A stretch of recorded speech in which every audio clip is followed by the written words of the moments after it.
Assalamualaikum warahmatullahi wabarakatuh. Pada kali ini kita akan mempelajari tentang impuls dan momentum. Sebelum kita memasuki pelajaran tentang impuls dan momentum, kita mereview dulu yaitu tentang inersia.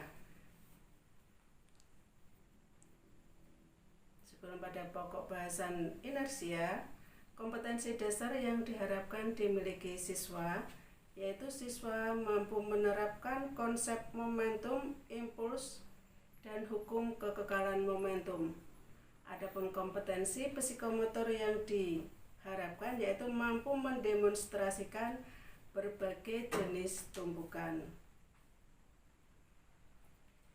Indikator pencapaian kompetensi yang diharapkan, yang pertama, siswa mampu menjelaskan konsep momentum. Yang kedua, siswa mampu menjelaskan konsep impuls. Yang ketiga, siswa mampu memahami bagaimana hubungan impuls dengan perubahan momentum. Jadi di sini materi yang akan kita pelajari, pertama momentum, yang kedua impuls, yang ketiga hubungan impuls dan momentum. Nah, ini kita mereview tentang inersia. Masih ingatkan tentang inersia yang sudah kita pelajari di semester 1?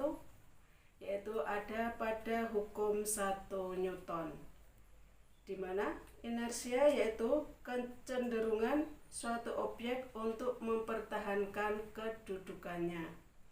Jika objek diam, maka dia akan tetap diam. Jika objek bergerak, maka objek akan tetap bergerak dengan kecepatan konstan. Nah, yang bawah inilah yang dikatakan inersia dalam bergerak. Jadi, ketika bergerak, dia akan tetap bergerak. Inersia dalam bergerak inilah yang dikatakan momentum. Bisa dipahami ya?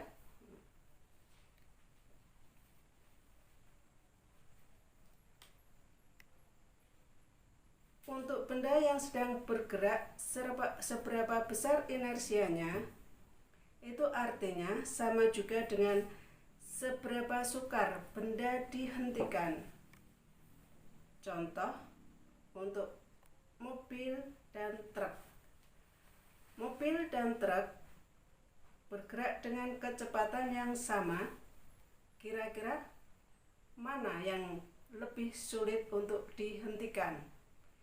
Ilustrasi yang kedua yaitu tentang dua benda massa sama tetapi kecepatannya berbeda. Contoh peluru. Peluru dilemparkan dengan tangan dibandingkan dengan peluru yang ditembakkan dengan senapan. Manakah yang lebih sukar untuk dihentikan? Antara peluru yang dilemparkan dengan tangan dibandingkan dengan yang ditembakkan dengan senapan, lebih sukar mana untuk dihentikan? Catat jawaban Anda pada lembar kerja. Ya, untuk benda yang memiliki kecepatan sama tetapi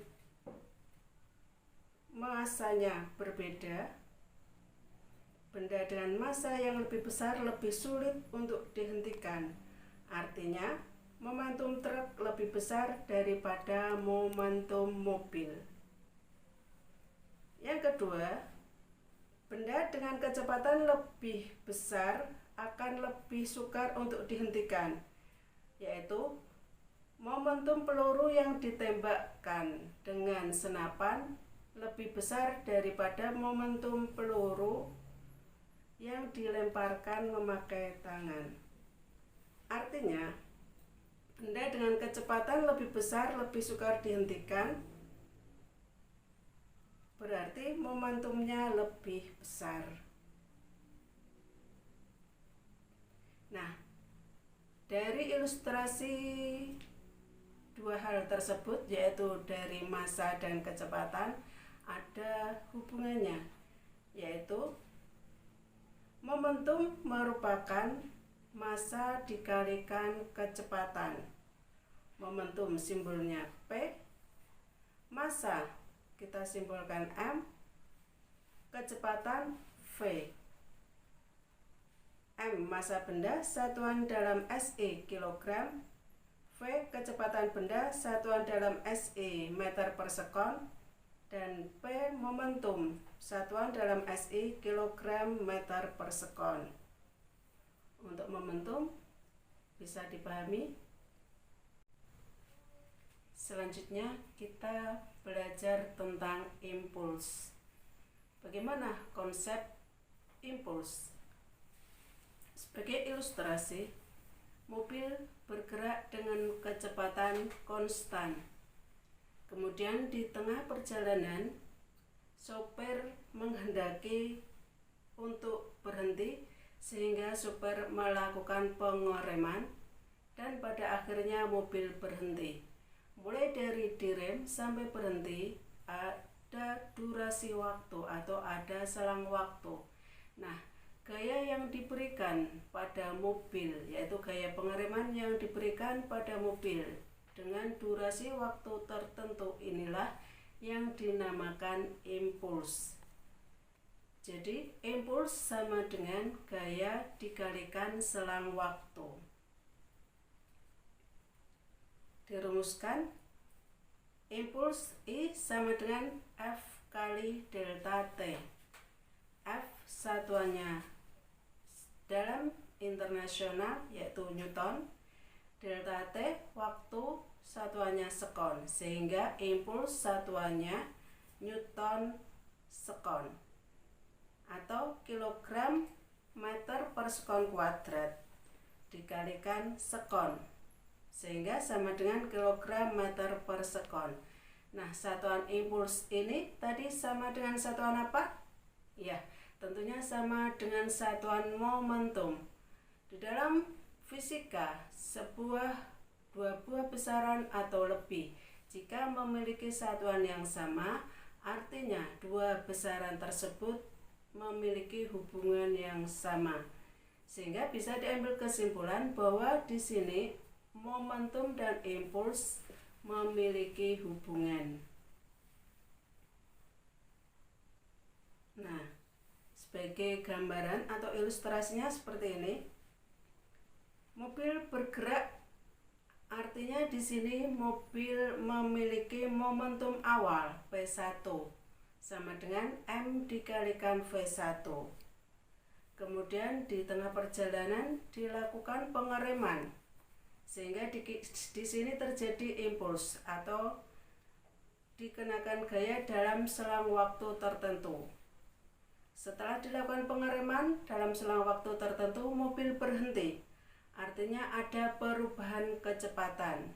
Pada saat mobil berhenti, artinya di sini V akhir atau V2 sama dengan 0. V2 sama dengan 0, sehingga momentum akhir P2 sama dengan M dikalikan V2. Dari momentum awal dan momentum akhir, di sini ada perubahan kecepatan yang artinya ada perubahan momentum. Nah, impuls sama dengan perubahan momentum, sehingga I sama dengan delta P. Delta itu sebagai simbol perubahan. Berarti impuls sama dengan P2 min P1.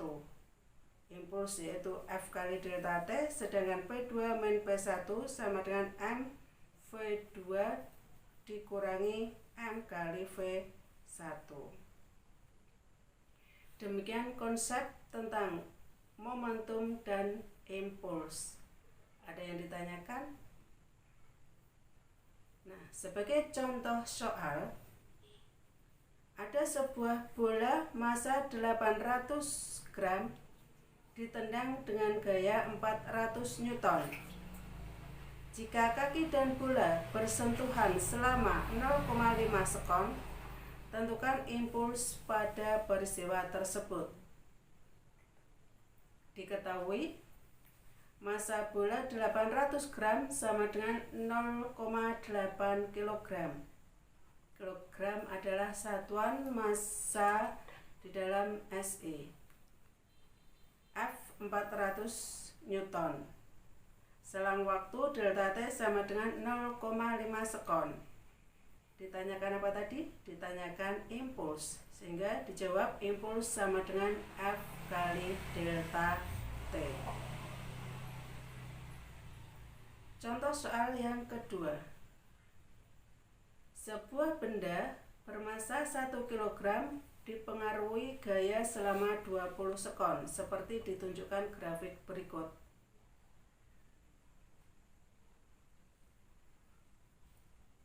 Yaitu grafik F terhadap T. Jika kelajuan awal benda 50 meter per sekon, tentukan kelajuan benda saat detik ke-15. Diketahui grafik seperti di atas. V ditanya V2 yaitu V pada saat T sama dengan 15 sekon. Dijawab, impuls kalau ada grafik seperti ini berarti untuk menghitung impuls sama dengan luas grafik F terhadap T. Kita hitung luasnya. Dari 0 sampai 15 sekon, benda berbentuk persegi, sehingga luas grafik merupakan luas persegi, yaitu F dikalikan delta T. F-nya 10, delta T-nya 15, sehingga 10 kali 15 sama dengan 150 Newton.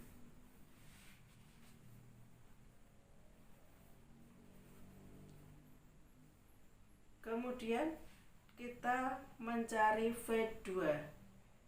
Impuls sudah didapatkan yaitu 150 kg meter per sekon.